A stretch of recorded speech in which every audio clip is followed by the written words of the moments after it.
சின்ன மருமகள். இந்த எபிசோடில் இங்கே போஸ் சொன்ன மாதிரியே மகாலிங்கம் போஸ்க்கு கால் பண்ணுறாரு. மாப்பிள்ளை எங்கே மாப்பிள்ளை இருக்கா அப்படின்னு. சொல்லுமாம்மா, பக்கத்தில் இருக்கேன். சரி மாப்பிள்ளை, இன்னைக்கு காலைல ஐம்பது தூரம் பேசுனீங்க, அதான் என்ன பண்ணலாம் யோசித்தேன். இப்போ ஒரு ஆர்டர் வந்திருக்கு மாப்பிள்ளை, ஆனால் அதை உங்களால் செய்ய முடியுமான்னு சொல்லுங்கள், முடியும்னா செஞ்சிடலாம் அப்படின்னு சொல்லவும் போஸ் வந்து கேட்குறாரு. என்னம்மாம்மா இப்படி சொல்லி போட்டீங்க, நல்லா காசு வரும்னு சொல்கிறீங்க, நான் வேறு வாழ்க்கையில் முன்னேறணும்னு ஆசைப்பட்றேன் மாமா, கண்டிப்பாக பண்ணலாம், என்ன வேலை மாமா அப்படின்னு கேட்க, இல்லை மாப்பிள்ள, இப்போ ஒரு ஆர்டர் வந்திருக்கு, 5 மூட்டையில் நம்ம அந்த போதை செடி வருது. ஸோ அந்த செடியை நீங்கள் 5 மூட்டையில் எடுத்துகிட்டு போய் பத்திரமா எங்கேயாவது ஒரு 2 நாளைக்கு வச்சுக்கணும். வச்சுக்கிட்டீங்க அப்படின்னா அவனுங்க நமக்கு கமிஷன் காசுலாம் போக ஒரு 10 லட்சம் தருவாங்க மாப்பிள்ள. அதில் கமிஷன் காசுலாம் போக கையில் எப்படி உங்களுக்கு பாதி அமௌண்ட்டு நிற்கும் மாப்பிள்ள அப்படின்னு சொல்லுவோம். இங்கே போஸ்க்கு அப்படியே பகல் கனவு ஆரம்பிச்சிட்டான். என்ன 10 லட்ச ரூபாயா, பரவாயில்லையே, 2 நாளில் 10 லட்ச ரூபான்னா இந்த வருஷத்துக்குள்ளேயே நம்ம கோடீஸ்வரன் ஆயிடலாமே. அப்புறம் ராஜாங்கம் பெரியப்பாவுக்கு அடியில் நாம இப்படி வேலைக்காரன் மாதிரி வேலை செய்யணுங்கிற அவசியமே இல்லையே அப்படின்னு முடிவு பண்ணுறான். மாமா என்ன மாமா என்ன யோசனை, 10 லட்ச ரூபாங்கும்போது அசால்ட்டாக செய்யுமாம்மா, பார்த்துக்கலாம் அப்படின்னு சொல்கிறான். சரி மாப்பிள்ள, அப்படின்னா நீங்கள் கிளம்பி நான் சொல்கிற இடத்துக்கு வாங்க அப்படின்னு இங்கே மகாலிங்கம் சொல்கிறாரு போஸ்கிட்ட. போஸும் உடனே வேக வேகமாக கிளம்பி அந்த இடத்துக்கு போகிறாரு. போகிற வழியில் யோசிக்கிறாரு. இந்த ஆர்டர் நம்ம எடுக்கிறோம், 10 லட்ச ரூபா பணத்தை வாங்குகிறோம், அதில் 1 லட்சத்தை மகாலிங்கத்தில் கொடுத்துட்டு மீதி 9 லட்சத்தை நாம் எடுத்துக்க வேண்டியதான் அப்படின்னு முடிவு பண்ணிட்டாரு. முடிவு பண்ணி போஸும் கார் எடுத்துகிட்டு மகாலிங்கத்திட்ட போகிறாரு. மகாலிங்கம், மாப்பிள்ளை உங்களுக்கு ஓகே தானே மாப்பிள்ளை அப்படின்னு சொல்ல, மாமா அதெல்லாம் ஒரு பிரச்சனை இல்லை மாமா அப்படிங்கிறாரு. இல்லை மாப்பிள்ளை, நீங்கள் ஊர்லேயே பெரிய இடத்து பையன், அதான் யோசிக்கிறேன் அப்படின்னு சொல்லவும் போஸ் சொல்கிறாரு, மாமா பெரிய இடத்து வீட்டில் தான் மாமா யாரும் கை வைக்க மாட்டாங்க, யோசிப்பாங்க, அதனால் வாங்க மாமா அப்படின்னு சொல்லி போஸு மகாலிங்கமும் போகிறாங்க. போஸு காரில் போகிறாரு, மகாலிங்கம் அப்படியே பைக்கில் போகிறாங்க. பார்த்தா அங்கே ஒரு 5-6 பேர் பார்க்கவே பொறுக்கி பசங்க மாதிரி நிற்கிறாங்க. அங்கே போயிட்டு கேட்குறாரு மகாலிங்கம், தம்பி இவர் தான், அவர்கிட்ட கொடுங்க, அவர் சேஃபாக வச்சுப்பார் அப்படின்னு சொல்லவும், ஆளை பார்த்தா கொஞ்சம் மாதிரி இருக்காப்புல, கரெக்டாக ஒர்க் ஆகுமா, ஒரு பிரச்சனை இருக்காது அப்படின்னு சொல்லவும், அதெல்லாம் ஒரு பிரச்சனை இல்லை, இந்த ஊர்லேயே பெரிய இடம், சரி கொடுங்க, ஒரு பிரச்சனை இருக்காது அப்படின்னு சொல்கிறாங்க. சரின்னு சொல்லிட்டு அந்த வண்டியில் இருக்கிற ஒரு 5 மூட்டை போதை செடியை அப்படி தூக்கிட்டு வந்து இங்கே போஸ் வண்டியில் வச்சிடுறாங்க. வச்ச உடனே சரி ஓகே, 2 நாள் கழித்து நாங்கள் எங்கே வரும்னு சொல்கிறோம், அங்கே வந்து இந்த கொடுத்துட்டு நீங்கள் பணத்தை வாங்கிக்கணும்னு சொல்லவும் இங்கே போஸுக்கு அப்படியே ஒரே சந்தோஷம் தாங்கலை. அப்படியே வண்டி எடுத்துகிட்டு போகிறாரு. சரி மாமா, நீங்கள் கால் பண்ணுங்கள், நான் கொண்டு பத்திரமா வச்சுக்கிறேன்னு சொல்லிட்டு நேராக வைக்க தெரியாதவன் வைக்க போல வச்ச மாதிரி போஸு ஊருக்குள்ளே பெரிய ஆள், ஆனால் எடுத்துகிட்டு போய் வச்ச இடத்த பார்த்திங்கன்னா அவரோட வீட்டிலே வைக்கிறாரு. அவருடைய வீட்டுக்கு வெளியில் அந்த வேலை செய்கிறவங்க தங்கியிருப்பாங்க இல்லையா, அந்த இடத்துல போயிட்டு ஒரு வீடு காலியாக இருக்குது, அந்த வீட்டுக்குள்ளே அந்த மூட்டையெல்லாம் தூக்கி வைக்கிறாரு. அங்கே ஏற்கனவே தங்கியிருக்கவன், ஐயா இது என்னங்க ஐயான்னு கேட்க, ஏன்டா அதை உங்ககிட்ட சொல்லணுமா, இங்கே பார், இந்த மூட்டை இன்னும் 2 நாளைக்கு இங்கே தான் இருக்கும், அதை பாதுகாப்பாக பார்த்துக்கோ, இந்த விஷயத்த வீட்டில் இருக்க யார்ட்டையும் சொல்லக்கூடாது, நானே வந்து எடுத்துப்பேன், என்ன புரிஞ்சுதா அப்படின்னு கேட்க, சரிங்க சரிங்கன்னு சொல்லிட்டு அவன் போயிடுறான். உடனே இங்கே போஸு வேறு லெவலில் திங்க் பண்ணுறான். இந்த 2 நாள் தான் 10 லட்ச ரூபாய்க்கு அதிகப்படி ஆக போகிறோம், நம்மளை போய் இவனுங்க இன்னும் நினச்சிட்ருக்கானுங்க, வேறு மூஞ்செல்லாம் கரிய பூச நேரம் வந்துருச்சு அப்படி இப்படின்னு மனசை நினச்சிக்கிறாரு. ராம ஆண்டா என்ன, ராவண ஆண்டா என்ன, இனிமேல் எவரை பார்த்து எனக்கு கவலை இல்லை அப்படி மாதிரி பாட்டெலாம் பாடிக்கிட்டே வராரு. அப்போதைக்கு ஈஸ்வரன் சித்ராவும் போஸை பார்த்துறாங்க. ஏய் போஸு இங்கே வாடா அப்படின்னு கூப்பிட்றாங்க. என்னம்மா அப்படின்னு கேட்கவும், என்னடா அங்கே சுற்றிட்டு இருக்க, பெரியப்பா நீ ஏதோ எலெக்ஷன் பூத்துக்கெலாம் போயிருக்கேன்னு சொல்லிட்டு இங்கே இருக்காங்க, நீ என்னமோ இங்கே இருந்து சுற்றிக்கிட்டு இருக்க, எலெக்ஷன் பூத்தெல்லாம் பார்த்தியாடா அப்படின்னு கேட்கம்மா, அதெல்லாம் விடுங்கம்மா, நான் இன்னும் கொஞ்ச நாளில் கோடீஸ்வரன் ஆகிடுவேன், அப்புறம் நான் எதுக்கு இவரை பார்த்து பயப்படணும் அப்படின்னு கேட்க, டேய் போஸு என்னடா சொல்கிற, கொஞ்ச நாளைக்கு அவர் சொல்கிறதெல்லாம் கேட்டு எல்லாத்தையும் பண்ணால் மட்டும்தான்டா நாம் இந்த சொத்தை ஆட்டியே போட முடியும், அப்புறம் தான் நம்ம கோடீஸ்வரன், புரியுதா அப்படின்னு சொல்லம்மா, அதெல்லாம் ஒன்றும் தேவையில்லம்மா, நான் வேறு ஒரு பிஸ்னஸ் பண்ண போகிறேன், அதில் நல்லா பணம் காசு பார்க்கலாம், அதுக்கப்புறம் இவங்க உதவி நமக்கு தேவையில்லம்மா அப்படின்னு போஸ் சொல்கிறான்.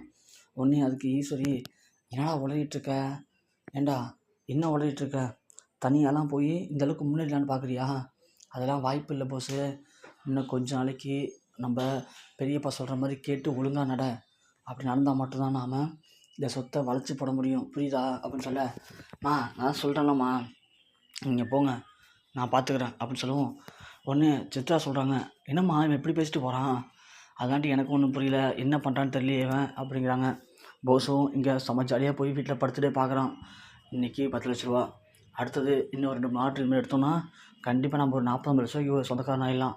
அப்புறம் என்ன பிஸ்னஸ் பண்ணலாம் அப்படி இப்படின்னு சொல்லி இங்கே மனக்கணக்கு போட்டுட்ருக்கான். ஸோ வாழ்க்கையில் உழைச்சி சம்பாதிச்சாலே நம்மக்கிட்ட நிற்கிறது கஷ்டம். இந்த மாதிரிலாம் சம்பாதிச்சா அது நிற்கும்னு நினச்சி இந்த மாதிரி பகல் கனவு காண்ற போஸுடைய வாழ்க்கையை ஒட்டுமொத்தமாக புரட்டி போட போகுது அடுத்த நாள் அப்படிங்கிறது அவனுக்கு தெரியலை. இந்த பக்கம் அடுத்த நாள் காலையில் எல்லாருமே எழுச்சி பேசிகிட்டு இருக்காங்க. குறிப்பாக ராஜாங்கம், சன்னியாசி எல்லாம் பேசுகிறாங்க. இன்றைக்கி வந்து அடுத்தது வேலை இருக்குது.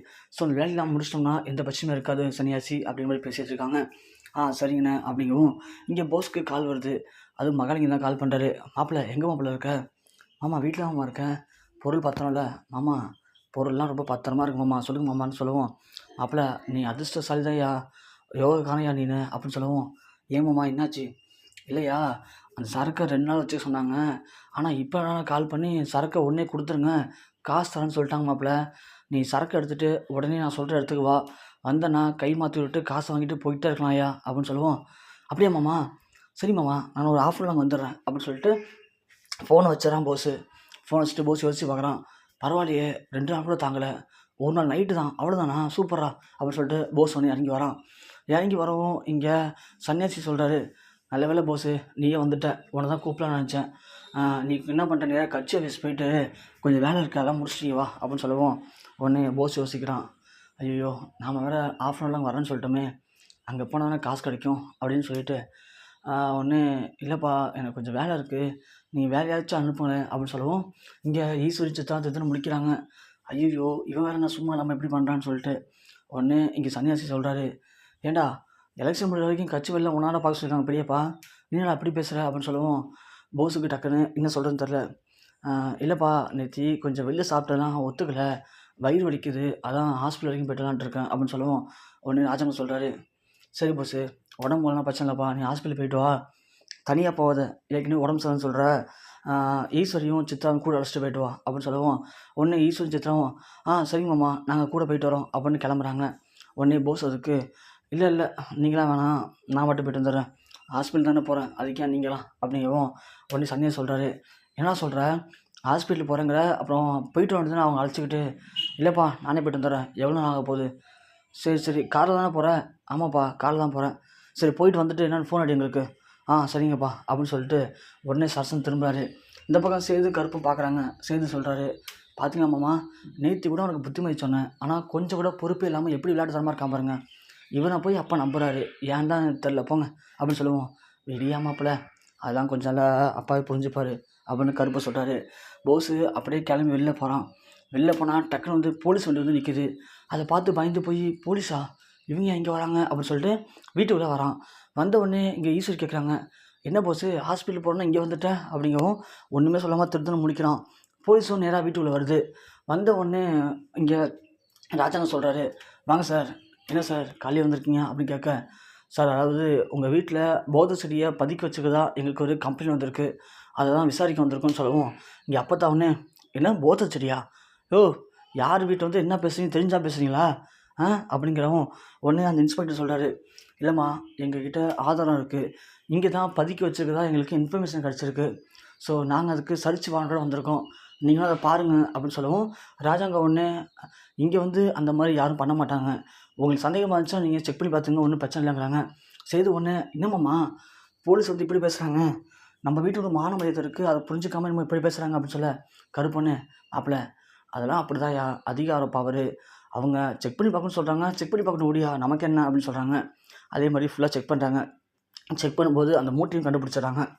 கண்டுபிடிச்சோடனே இங்கே போஸால் ஒன்றும் சொல்ல முடியல, இங்கேருந்து கிளம்பிடலாமான்னு ட்ரை பண்ணுறாரு. சரின்னு சொல்லி கிளம்பும்போது டக்குன்னு போலீஸ் பிடிச்சிட்றாங்க. ஏன்னா போலீஸ்க்கு எல்லா ஆதாரமே கிடச்சிருக்கு, போஸ் தான் இந்த போதைப் பொருள் செடியை கடத்திட்டு வந்து வச்சுருக்காங்க வரைக்கும் அவங்களுக்கு எல்லாமே தெரிஞ்சு போச்சு. அதனால் போஸை கரெக்டாக வளைச்சி பிடிச்சிட்றாங்க. போஸ் ஓட பார்த்ததை பார்த்து எல்லாருமே அதிர்ச்சி அடைகிறாங்க. போஸை பிடிச்ச உடனே ஈஸ்வரி பயங்கரமாக கத்துறாங்க, விடுங்க ஏன் என் பையனை பிடிச்சிருக்கீங்க, இப்போ என்ன பண்ண அவனுக்கு பிடிச்சி வச்சுருக்கீங்க அப்படின்னு கேட்கவும் அந்த இன்ஸ்பெக்டர் சொல்கிறாரு, இந்த போதை செடியெல்லாம் இங்கே கொண்டு வந்து பதுக்கி வச்சது உங்கள் புள்ள தாம்மா, போஸ் தான் இதெல்லாம் பதுக்கியிருக்கான், எங்களுக்கு ஆதாரத்தோட இன்ஃபர்மேஷன் கிடச்சிருக்கு அப்படிங்கவும் ராஜாங்கத்தால் இங்கே ஒன்றுமே பேச முடியல. சன்னியாசி பயங்கரமாக டென்ஷன் ஆகிறாரு. அப்போத்தா டேய் படுபாவி என்ன காரியண்டா பண்ணி வச்சிருக்க இதெல்லாம் அப்படிங்கிறாங்க. ஏண்டா அன்றைக்கி தமிழ் செல்விகிட்ட தப்பாக எடுத்துக்க முயற்சி பண்ணேன், அன்றைக்கே உன்னை கண்டதுமாக வெட்டி போட்டுக்கோண்டா, ஆனால் உன்னை சும்மா விட்டோம் பார்த்தியா, அதான் இன்றைக்கி இந்த வேலையை பண்ண ஆரம்பிச்சிட்டேன்னு சொல்லவும் இங்கே சேதுக்கு செம்ம ஆத்திரம் வருது. அப்போத்தா என்ன சொன்னீங்க இப்போ அப்படின்னு கேட்கவும் ஐயோ வாய் தொழில் சொல்லிட்டோமேங்கிறாங்க. உடனே சேதுக்கு புரிஞ்சு போச்சு. அப்போது தமிழ் செல்விகிட்ட தப்பாக எடுத்துக்கான்னு சொல்லிட்டு நேராக போய் பலாம் அறையிடான். அரைஞ்சோடனே ஈஸ்வரி ஓடி வந்து சேது அன்றைக்கி தம்பி போதையில் தப்பு பண்ணிட்டான்ப்பா மன்னிச்சிருப்பா அப்படின்னு சொல்கிறாங்க. ஓ அப்போ எல்லாமே கூட்டு சதி பண்ணி என்ன ஏமாத்திருக்கீங்களா, என் பொண்ணுட்டு தப்பாக நடந்திருக்கான் இவெல்லாம் ஆச்சு என்ன மனுஷன் இவன் அப்படின்னு சொல்லி சேது பயங்கரமாக அடிக்கிறாரு. ராஜாங்க ஒன்று சொல்கிறாரு, பா சேது அவன் மேலே கை வைக்காத, மானங்கட்ட பையன், பொண்ணுங்க மேலே கை வச்சிருக்கான், அதுவும் சொந்த அண்ணிக்கிட்ட தப்பாக முயற்சி பண்ணியிருக்கான், இப்போ போதைப் பொருள் கிடச்சிருக்கான், இவன் நம்ம புள்ளையே கிடையாது, இவனுக்கு இந்த வீட்டுக்கு சம்மந்தமே இல்லை, அவனை பிடிச்சிட்டு போய் நீங்கள் என்ன வேணும் பண்ணிக்கோங்க அப்படிங்கவும் ஈஸ்வரி ஓடி வந்து ராஜாவுக்கு கால் வந்து அழுகுறாங்க. மாமா மன்னிச்சிருங்க மாமா, என் பிள்ளை தெரியாமல் தப்பு பண்ணிட்டேன் மாமா அப்படின்னு சொல்லிட்டு. அடைச்சி வாயை மூடு, புள்ளையை ஒழுங்காக வளர்க்க தெரியல, துப்பு இல்லாமல் இப்படி வந்து கெஞ்சிட்டு இருக்க, இனிமேல் அவன் இந்த வீட்டு புள்ள கிடையாது, அவனுக்கு யாரெல்லாம் வேணும்னு நினைக்கிறீங்களோ அவங்களாம் அப்படியே அவன் கூட போயிடுங்க அப்படிங்கவும் போலீஸ் ஒன்றே போஸை அரெஸ்ட் பண்ணி போகிறாங்க. ஈஸ்வரியால் ஒன்றுமே பண்ண முடியாமல் கதறி அழுகுறாங்க. அதை பார்க்குற தமிழ்ச்செல்வி இப்படியாப்பட்ட கேவலமான புள்ளையை பார்த்தா இதுதான் கதை உனக்கு அப்படிங்கிற மாதிரி அப்படியே ஈஸ்வரியை பார்த்து சிரிச்சுட்டு நக்கலாக நின்றுட்டுருக்காங்க.